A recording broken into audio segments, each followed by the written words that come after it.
въпроса дали следва да бъде съборен незаконния град. Да, трябва да бъде съборен. Трябва да бъде съборен, ясно казваме, с заповед на кмета на община Варна. Още повече, че днеска бях сутринта в канал 1, аз коментирах, че няма да събараме лот 4 на магистралата. Не знам кой какво е разбрал. Излезе информация, че съм казал, че няма да събаряме на законния град. Нека да кажем ясно. Това подлежи на премахване. Не говоря за незаконния град. Отговорността е на кмета на община Варна и следва кмета да си свърши своите действия, да ги свърши тъй, както закона го повелява.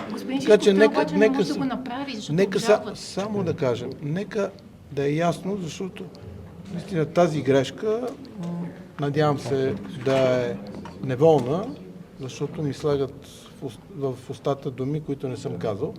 Нека да го изчистим. В момента ми беше зададен въпроса. Процедурата не позволяваше да отговоря. Града следва да бъде премахнато, т.е. незаконно строителство следва да бъде премахнато и то от органа, който следва да извършва контрол на незаконното строителство. Пак повтарям, община Варна. Сега... Как може да се случи това? Няма положението обвинения по този казус? Сега искате ли едно по едно да Давайте на колега, господин Шишков. Как може да се случи това при положение, че обжалват и най-вероятно ще отнеме години, а много хора казват, че никога няма да бъдат съборени? Според мен фактите са толкова категорични, т.е. толкова категорично, че е извършено незаконно строителство, така че се надявам в рамките на едно не толкова дълго съдебно производство заповедите да бъдат достатъчно добре обаче направени, т.е. все пак и юридически да бъдат правилно оформени. Аз мисля, че няма никакъв проблем да се стигне до влезе в сила заповед за премахване. 3 съдебни инстанции. Има ли вариант, в който се използва за държавна цел? Национализират се? Не, нека да го кажем ясно. Закона не го позволява и при всички положения няма да се правят никакви компромиси, защото ако тръгнеш да правиш компромиси, ако променя закон с цел тези сгради да бъдат узаконени, вярвайте ми, че ние няма да спрем този процес. А този процес очевидно е получил много голяма инерция.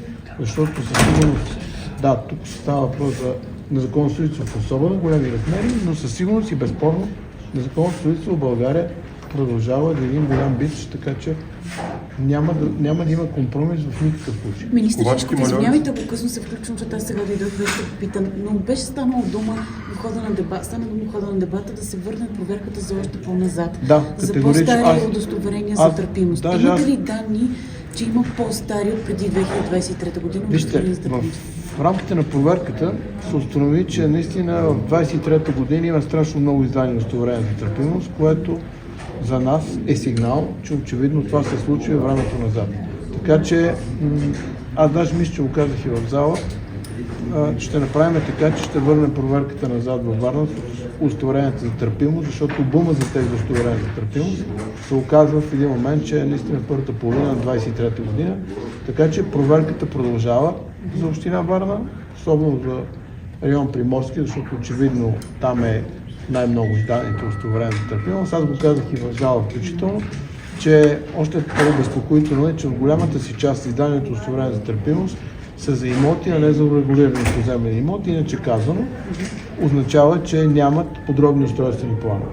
Това изглежда още по-обезпокоително. Трябва ли Пламен Кизипов, който е подписал лично тези устройствени планове, да понесе съдебна отговорност? Устройствените планове или удостоверения за търпимост? Подробните устройствени планове, никой не носи смисъл. Тук според мен въпросът ви не е за подробните устройствени планове. Може ли още един въпрос? Защото там няма подробен устройствен план, не знам кой трябва да помни. Видяхме документи, които са подписани от него за разрешение за купуване. Това е допускане, извинявам се. Да. Тоест, вие ме попитате дали трябва да носи отговорност лицето, което е допуснало изработването на подробен устройствен план. Със сигурност носи отговорност, поради това, че закона е категоричен, че когато има незаконно строителство, не се допуска да бъде допуснато изменение на подробен устройствен план. Аз казах много ясно, това е описано в страница 134 от ЗУС, така че очевидно тук има законно нарушение. Но в каква степен това законно нарушение и каква отговорност трябва да понесе е въпрос вече съвсем на други закони, на съответно наказателно. Обаче, Два Малевица, въпроса какво е по развитието? ПУП-овете. В залата беше споменато за действия по ПУП от 2022 година.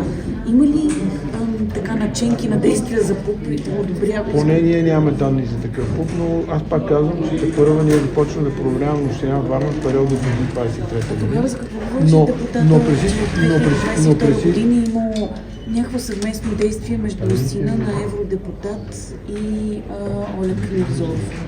Това ще го проверим.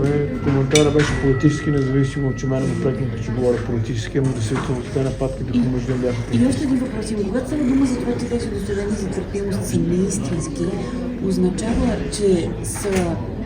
че са издадени от името на друг човек фалшиво или че конкретният архитект ги е издал неправилно? Архитектът ги издал неправилно поради факта, че те фактически третират от факти и обстоятелства, които са неверни. Тоест, какво има предвид? Сградите категорично не са устроени преди 2001 година. Даже когато са издавани устроени за търпимост, част от тях са били в стадии, буквално в начален стадий на строителство. Така че тези факти са неверни. Още повече казах го, удостоверение за търпимост, включително издадено на територии, които водят горски фонд, което също е недопустимо. Няма подробен устройствен план. Още един момент, който е недопустимо. Можем да кажем, че има няколко драстични нарушения при издаването на тези удостоверения за търпимост. Да говорим, разбира се, и декларации от хора, които в този момент към 2001 година очевидно не са били в България. Всичко е съвсем очевидно, Тези че... декларации каква тежест има? Това беше част от изложението на Коста Стоянов от ВЪЗРАЖДАНЕ. Тези декларации имат тежест до толкова, че в закона се изискват. Когато се декларира кога е извършено законно строителство, то се случва, т.е. документите, които се изискват, са тези декларации. Те са представени като декларации кога е извършено строителство. Министър Шишков обаче, Олег Невзоров и всички инвеститори казват, че ще си търсят правата и няма да позволят по никакъв начин да бъдат съборени, ще търсят по съдебен ред. Тоест започва ли една война между държавата и КУП корпорация? Не виждам да има война. Те нямат нито разрешение за строеж, нито каквото и да било. Разбира се, логично е, те като частен инвеститор, съвсем логично е да излезат да успокоят хората, на които са продали. Само че тук не става въпрос за война. Тук става въпрос за едно абсолютно безспорно и ясно незаконно строителство. Всеки може да говори каквото иска, с фактите обаче са тези и безспорни. Как обаче си обяснявате, че до момента няма нито едно повдигнато обвинение от страна на прокуратурата? Вече месец по-късно. Ами не съм аз човека да Да, защитавам но как ви се- Не, сега ще ви кажа. Не съм аз човека да защитавам прокуратурата, защото аз лично още от 22 година и трета съм подавал много документи знаете, за пътния сектор в прокуратурата. Със сигурност обаче няма как да очакваме за един месец. Ако искаме да има обвинения, които да са силни и да издържат евентуално в съда, наистина всеки орган да направи така, че да работи активно, за да може всички тези факти, данни и всички документации, която е изработена, да носи своята сила, своята тежест и своята правота. И аз не случайно казах, че е много важно и отговорно кмета на община Варна да направи такива заповеди, че да издържат юридически, защото фактите са ясни, има незаконно строителство. Въпросът е да не стане така, от незнание или пък услужливо да има текстове в заповедта, която после някой съдебен орган да ги отмени. В тези случаи това е въпрос. Въпросът е институциите да направят такива административни актове, че те да издържат в съда. Фактите са безспорни. Остава единствено и само правно да бъдат облечени в съответните нормативни актове. Именно вие заговорихте за политически чадър. Ще изчакам. Съответно, ще изчакам. Заговорихте вие за политически чадър. Да очакваме ли обвинения от прокуратурата към политици в такъв случай? Не мога да знам към кого ще... Обвиненията безспорно би трябвало да има към изпълнителите. Оттам нататък изпълнителите Тези защо са хора, го които са правили... осигурявали този политически чадър, не трябва ли да бъдат обвинени?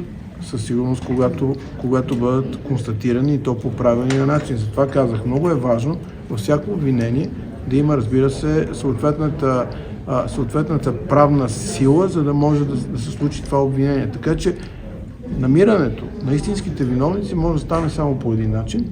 Един по един, безспорните виновници, малко по малко, полиция, прокуратура и да стигнем наистина до върха на пирамидата. Аз не случайно бях казал, че олигархията в България има местна и национална олигархия и това представлява една пирамида. Сега, най-вероятно, органите, които следва да проверяват всичко това, ползват във вътрешността на тази пирамида. И сега ще видим кога ще стигнат до върха. Някакви имена на фараоните ще кажете ли, ако можем така да се изразим? Как и защо до незаконните сгради е стигал ток, вода? За тока специално имах запитване някакви в зала. Ние в момента сме в процедура за премахване на едно преустройство на един тръфопост. Този тръфопост е... Аз слушах дебата, за това извинявайте, че ви прекъсвам, но въпросът е дали, защото коментираме постоянно как са построени сградите, че не е имало никакво основание и всички са се правили на чуд, на глухи и слепи. Не се прави. Организирана е слепотата. Добре, имало ли е слепота и за това да стигат ток и вода? Значи аз няколко пъти съм казал, че ВиК Варна също е в прицела на нашата проверка, така че нека да стигнем и до там. Все пак е малко по-сложно, защото съоръженията, които изграждани са под земята, не са над земята. А специално за тока, знаете много добре, че това са частни дружества. Оказва се обаче, че този тръфопост, който най-вероятно захранва тези сгради, съм го казал многократно, той е ведомствен, има вече констатирано нарушение за това, че има промяна вътре в оборудването на тръфопоста и сме започнали процедура за премахването. Ведомство означава на Министерство на енергетиката? Не. Било е някаква почивна станция, т.е. било някаква база, която в един момент тръфопоста останал в нейните активи, поне това е информация от кадастъра, включително и местното електроразпределително дружество отрича да е нейн тръфопост. Но не може да се припише на кое министерство е подчинен този тръфопост. Тук не става въпрос за министерство, става въпрос общо взето за един тръфопост, който е останал в архивите на дружество, което най-вероятно и продавано между време. Защото предполагам, че старата сграда е от това дружество, което е продавано. И все пак министър и протекция на национално ниво, но всички примери, които даваме до сега за организирана престъпност е на местно ниво. Как се прави връзката между слепотата на национално ниво и всичките нарушения Даже аз не съм казал организирана престъпност, казах организирана слепота. На два кметски мандата. Ето. Къде е връзката между Варна и националното? Връзката е за това, защото всички институции, в залата видяхте, че възникна почти политически дебат, бях упрекнат, че говоря политически, само че за съжаление, за всички факти съдът разбираше политически лица или назначаване от самите политически институции, които обаче си носят своя политически берег, определени чиновници. Това е истината. Може ли някакви имена, господин Шишков, да споделите, защото така казвате олигархията, пирамидите, едни имена кажете все пак какво? Не е регионалният министър човека да ще споменава имена, още повече не ги разследвам аз, но самия принцип, на който е действала цялата тази система. Как хвърляте така информация в пространството, всеки да си мисли нещо, някакви внушения определено? Кажете конкретно. Сега вие ме питате, може би, че всеки може да се притеснява и не знае кой е наприцал ли? Така излиза от думите ви до момента. Нека се притеснява тогава. Господин Шишков, какво ще се случи с сградите в Баба Алено? Възраждане ви попитаха, ще ги съборите ли? Благодаря за въпроса, защото днес точно в вашата телевизия бях и излезе информация, че съм бил казал, което не е вярно, че съм казал, че сградите няма да бъдат съборни и повтарям. Тези сгради следва да бъдат премахнати, с процедура от кмета на община Варна, а това, което каза сутринта в телевизията, беше, че няма да премахваме лот 4 на законното строителство на магистрала Хемус, така че нека да стане ясно, защото наистина от тази грешка проистича нещо, което не е правилно, не съм го казал и не смятам, че нито е в фокуса на виждането нито на мене, нито на правителството, нито на Прогресивна България. Безспорно, нека да повторим, нека да е ясно. Тези сгради подлежат на премахване. Органа, който трябва да ги премахне, община Варна, кмета, ако иска помощ, юридическа, каквато и да било, ще получи, но нищо повече от това, защото той просто трябва да го свърши и се надяваме да го свърши наистина с силните юридически аргументи, защото фактите са безспорни, следват едни добри издържани юридически заповеди, на базата на които да издържи в съда. Безспорно разбираме, че ще бъдат обжалвани в съда и разбира се, надяваме се законността в най-кратък срок да възтържествува и да видим... Познавате колегата от Остапо събаряне, до колко време може да отнеме от издаването на заповедта до събаряне? Не мога да ви кажа, защото става въпрос, че тепърва ще има включително съдебни спорове. Не мога да ви кажа колко време ще продължи. Министър Шишков, след като само последно... Може ли да кажеш за Мальовица? Да, само за Баба Алино имам един въпрос, след като бъдат съборени, евентуално всичко протече идеално. Как ще се възстанови вековната гора, изсечена в Натура 2000, където са били постройките? Най-вероятно въпросът е към кмета на община Варна, не към нас, разбира се. Хубаво е, че ми задавате въпрос. Може би сте усетили наистина, че държавата, като че ли в случая има най-голям интерес да бъде цялата законност да възтържествува и да се върнат нормалните законни порядки в държавата, но в случая става въпрос за кмета на община Варна. Надявам се, разбира се, това да се случи. И ето, виждате ли какъв въпрос ми задавахте? Задавахте ми въпроса за гората. Тоест, пак се връщаме до момента. Издаване на удостоверение за търпимост в документация, в която имотите продължават и към днешна дата продължават да бъдат гора. Как тогава може да има търпими изградени строежи 2001 година в гората? Задавам ви го и то е много ясен отговор. Отговор е, че още в началото 2023 година с издаването на удостоверение за търпимост е дадено началото на това беззаконие. За Мальовица? За Мальовица... Ама как ще бъде възстановено? Аз това не ви попитах. Как ще се възстановят, въпреки че се събори вече? Не е ли много късно за всичко? Сега, ако искате се пак да успея да отговоря на въпроса за Мальовица. Мальовица е един случай, в който поредните инвеститори в България, ние ще ги наричаме местна, национална или каквато била олигархия, все едно, което искаме да ги наричаме, решават, че могат да направят неща, които са извън закон. Да, в случая звучи много добре. В случая става въпрос, че инвеститор иска да подмени едно съоръжение, т.е. да подмени един влек с лифт. Само, че този закон, който с години наред никой не реши, че трябва да бъде променен, че трябва да бъде даден възможността на този тип инвеститори да променят и да направят така, че да подменят съоръжението. В България законът е такъв, че не може на практика никой инвеститор да подмени съоръжение, защото в момента, в който трябва да променя съоръжение, той трябва да запази старите основи. Разбирате, няма как да запази стари основи на влек и да направи 4 седалков лифт. Както искат да го наричат. Модернизация, преустройство. Само, че това си е ново съоръжение.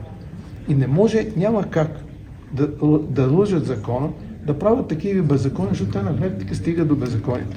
И не случайно в понеделник, ако си спомняте, ние направихме една работна група в Министерството на регионалното развитие, заедно с депутати от Прогресивна България, за да започнем да променяме тези закони. Начин, по който може да се развият ски курортите в България, не е беззаконието, не е за това, че някой там в гората ще прави нещо незаконно. Начинът е само един.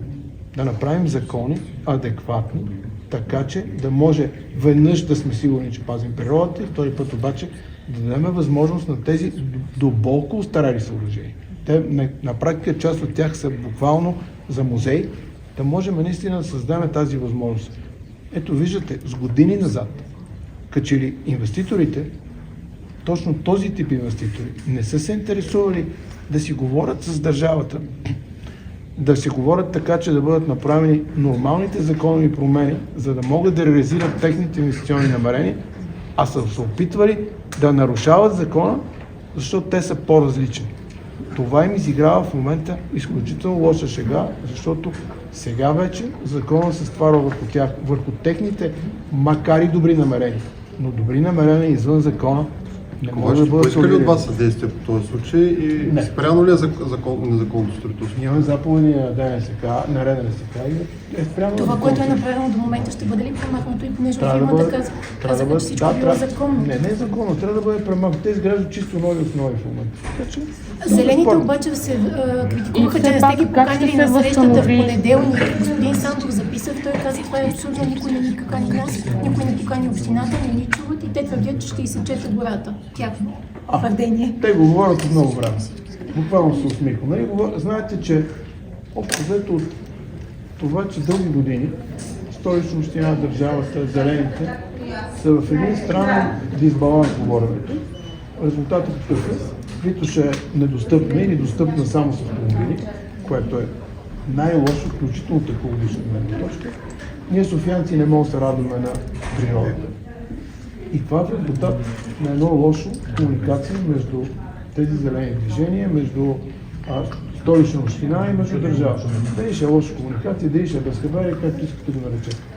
Отговорност означава да започнем да направим изменения в законната мрежа, ние ще го направим публично. Защо не ги поканихте и тях обаче? За това казват, никой не ни потърси. С какво ще допринесат? Тя ги вълнува това, в смисъл. Те са другата страна.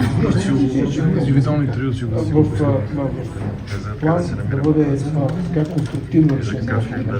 Защото когато си смело, бе, котен час. или не толкова, правителство, Не записвам без ако тези хора имат желание да направят нещо, ще предложат конкретни текстове, къде още да ще ги предложат в обществото. Тук за мен нищо не сме чули. Така че, освен това кмета на София, защото ми дава въпроса за него, нямам нищо против кмета на София. Тогава, когато тръгнем да правим... Може ли към камерите? Когато тръгнем да правим плана за управление на Витоша, тогава може да бъдете сигурни, че тогава ще поканим и ще искам мнение от всичките, включително от кмета, включително от зелените, защото това е момента, в който трябва да коментираме с всички институции. Това е заданието за плана за управление на Витоша. А темата за това, че има да направим законови промени, да, ние ще ги направим, така че да може наистина и тези, които поддържат лифтовете, тези, които имат инициатива да подменят съоръженията, не е както някои читат от зелените, че искаме да изсечем гората, нищо няма да изсича. За съжаление, гората на Витоша е болна и тя е болна точно заради безхаберието на институции. Така че, нека наистина да не правят така, че да насаждат допълнително напрежение. Няма напрежение. И все пак, министър Шишков, само като стана въпрос за гора, как ще бъдат възстановени вековните изсечени дървета на Баба Али, според вас? Вижте, там по принцип, още в общ устройствен план на Варна е предвидено да бъде застроено. Което, ето виждате ли как му погледнахте? Да, ето, тоест, в един момент... това означава, че подробният общ устройствен план на Варна, когато е одобряван, е предвидено там да има строителство, което само по себе си този факт означава, че това следва да има отрязване, т.е. премахване част от гората за сметка на бъдещо строителство. Разбира се, тук е направено без абсолютно никакви документи, направено абсолютно без никакво съгласуване, така че в случая е още по-драстичен, но ако беше направен по законов път, най-вероятно част от тази гора ще да бъде фактически да бъде премахната и то са съответните разрешителни. Ти законно, незаконно гората пак вековните дървета си отиват от Баба Али, така ли да... Вижте, те вековните си отишли по незаконен начин, но това, което разбира се трябва да се направи, първо е да се премахнат на незаконното строителство, второ обаче, тъй като общ устройствен план предвижда определена плътност за застрояване, най-вероятно тя е превишена. Наистина има несъответствие, включително даже и в нормите. Част от сградите са много близки разстояния. Така че безспорно е факта, че най-вероятно в част от тия терени, след като се бъдат премахнати сградите, може би ще трябва да се ще се строи нещо ново, след като премахнем но първо трябва най-вероятно да извършим допълнително залесяване, защото според мен мащаба на изсичането на гората е много по-голям, отколкото би могъл да бъде и би го позволил общо. Тоест, това е идеята, разваля се сега Баба Али с това незаконно строителство и след това на някои места ще бъде построено нещо друго. Такъв е общ устройствен план на Варна. Аз го казвам, защото съм човек, който мога да коментирам закона. Отговоряващия с устройствен план?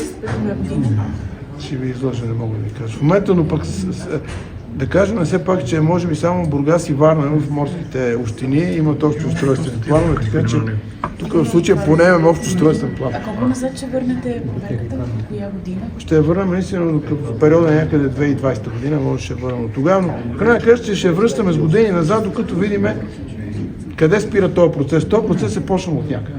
И сега ще върнем процеса, за да видим този процес от кога е почнал. Благодарим.